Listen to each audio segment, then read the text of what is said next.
Satellite images. A few years ago, I was in a car accident. Since then, I really don't leave the house that often. It's difficult, and the idea of seeing a car drive by me makes me feel lightheaded.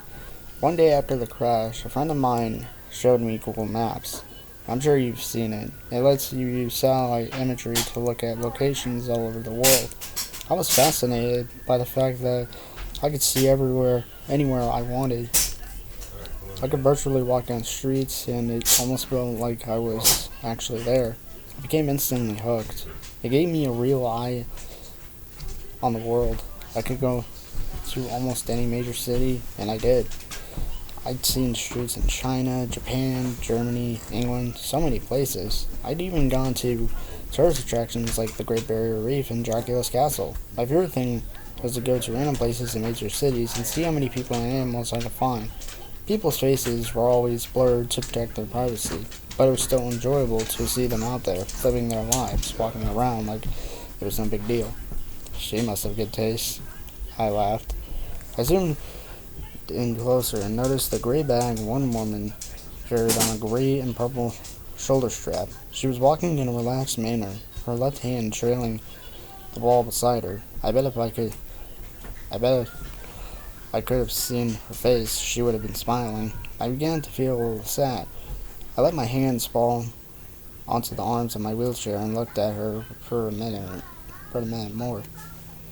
I wish that I could be there, walking so carefree with her. That wouldn't happen until I died, though. Until then, I was stuck in this chair.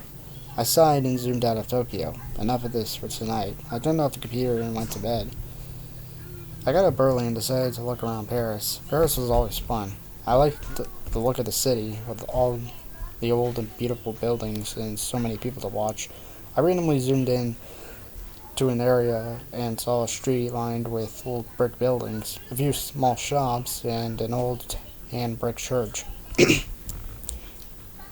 Ahead was an intersection with dozens of people walking by. A balding businessman moved quickly past, looking back at an old woman whose hair was covered with a scarf, carrying a large purse. A curvy woman in black pants that were too tight stared through a store window. Two other women, a group of small children, around a corner.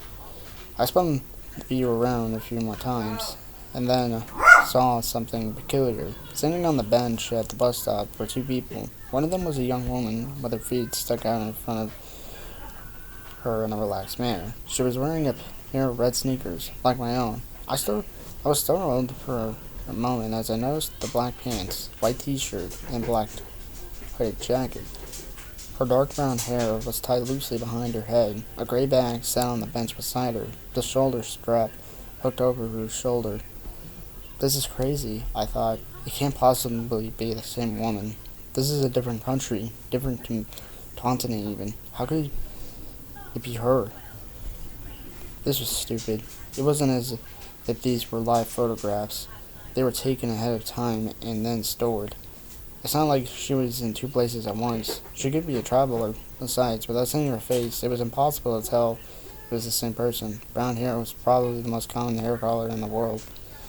Those red sneakers were something I purchased online. I'm sure a million other people did too. I shook my head and went to pick some lunch. When I got back online, I decided to visit Berlin.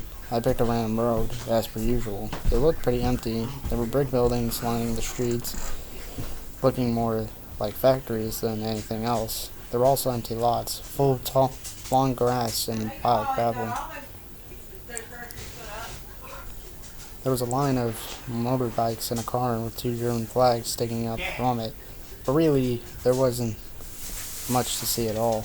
After more searching, I found a kid. He looked like he was dressed for school, the jacket thrown over his bag. He was gazing intently at some kind of mobile device. I was disappointed. I started to leave, but then I caught something out of the corner of my eye. I turned the view, and there they were. Those damned red sneakers. She was standing on a street corner next to some kind of signpost. She had one hand on the post, looking down the street, as if she was waiting to cross it. I stared in shock. How could she be there too. Even if she was traveling, there was no way I'd find her every time. Even finding her in Paris would have been one heck of a coincidence. But this was crazy. Was this some kind of joke?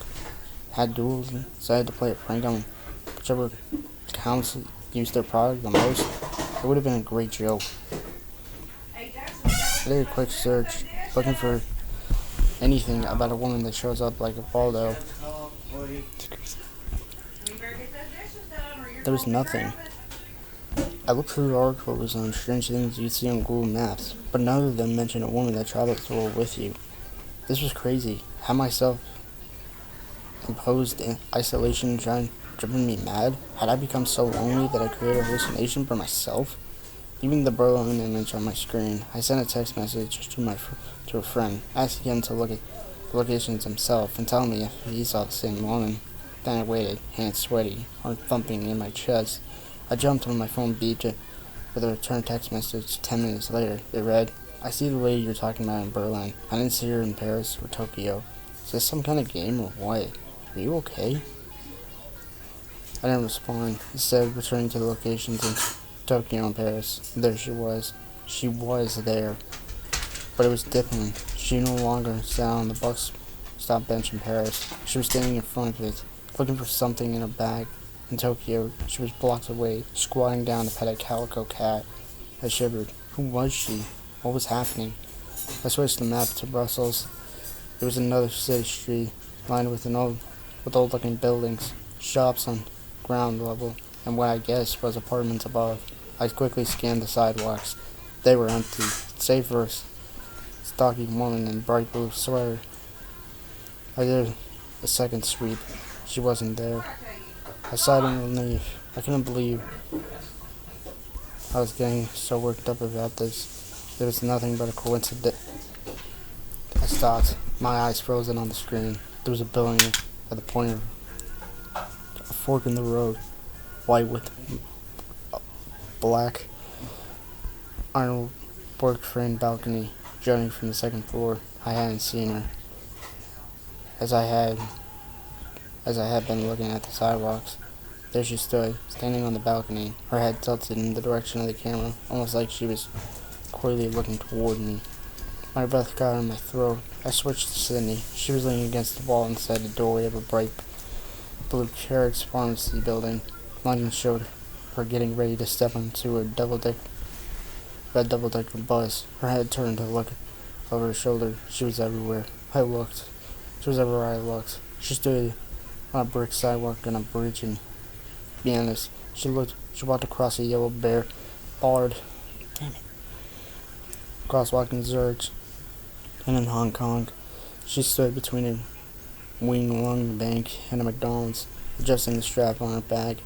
In each picture, she came closer and closer to looking directly at me with her blurred-out face. My heart felt like a terrified bird, sliding around inside my chest. I couldn't catch my breath. I wasn't sure what to do. I couldn't call the police. I was wondering whether I should send screenshots to Google. I clenched my fist tightly and closed my eyes. Who was she? Was she following me? Was I following her? I wish I could see the expression on her face, know what she saw when she looked back at me. I wanted to get out of my chair and run. Why wasn't that the only thing that made me feel free again, also made me feel even more trapped? I had to know. I typed in the name of my town and zoomed in on a random street. It was a couple miles from my house. The gates to the city park were shown in the clarity of daylight, despite it being night here currently. There she was.